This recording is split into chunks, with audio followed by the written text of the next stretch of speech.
Casemiro মরক্কোর বিপক্ষের ম্যাচে রক্ষণাত্মক মিডফিল্ডার হিসেবে ক্যাসিমিরো শুরু করেছিলেন, তবে তার পারফরমেন্স ভালো না হওয়ায় দ্বিতীয়ার্ধে তাকে উঠিয়ে দিয়েছিল কোচ। এবার হাইতির বিপক্ষে তার একাদশে জায়গা হচ্ছে না। মরক্কোর বিপক্ষে মূল একাদশে লুকাস পাকেতা ছিলেন, যার পারফরমেন্স ছিল ওঠানামার মধ্যে। এবার হাইতি ম্যাচে জায়গা হারাচ্ছেন অভিজ্ঞ এই মিডফিল্ডার। মরক্কোর বিপক্ষে ডান প্রান্তে রাফিনিয়া মূল একাদশে ছিলেন, কিন্তু ভালো কোনো আক্রমণ করতে পারেননি এই ফরওয়ার্ড, তাই এবার জায়গা হারাতে চলেছেন তিনিও।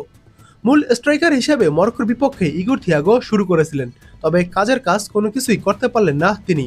অনেকগুলো সহজ সুযোগ মিস করে দলকে ডুবিয়েছেন এই স্ট্রাইকার, তাই এবার শুরুর একাদশে জায়গা হারাতে চলেছেন থিয়াগো।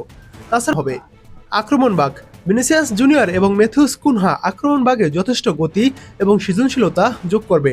তাদের সাথে দুই উইংয়ে লুইস এনরিক এবং রায়ান যোগ দিলে হাইতির রক্ষণভাগের জন্য এটি সামলানো বেশ কঠিন হবে। তারা ধারাবাহিকভাবে গোল করার সুযোগ তৈরি করতে সক্ষম হবে। মিডফিল্ড ও রক্ষণভাগ ফেবিনহো এবং ব্রুনো গুইমারেসের জুটির কারণে মাঝমাঠ বেশ ভারসাম্যপূর্ণ থাকবে, যা হাইতিকে প্রতি আক্রমণ করার সুযোগ কম দেবে। রক্ষণে ব্রেমার, গ্যাব্রিয়েল ম্যাগালহায়েস, আলেক্সান্দ্র এবং দানিলের মতো অভিজ্ঞ খেলোয়াড়রা হাইতির আক্রমণভাগকে সহজেই নিয়ন্ত্রণে দখল এবং খেলার নিয়ন্ত্রণ নিজেদের কাছে রাখতে সক্ষম হবে। হাইতির মতো দলের বিপক্ষে অঘটন সম্ভব, তবে ব্যক্তিগত দক্ষতা এবং দলীয় সংহতির বিচারে এই দলটি হাইতিকে চাপে রাখার জন্য যথেষ্ট, কারণ এই একাদশটি ট্রেনিংয়ে আঞ্চলিক খেলিয়েছেন। এমনটাই হতে পারে হাইতির বিপক্ষে ব্রাজিলের স্টার্টিং লাইন আপ।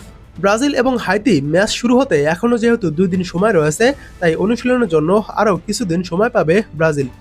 তারপরেই সিদ্ধান্ত হবে কারা কারা থাকবে হাইতির বিপক্ষে। আপাতত এটাই।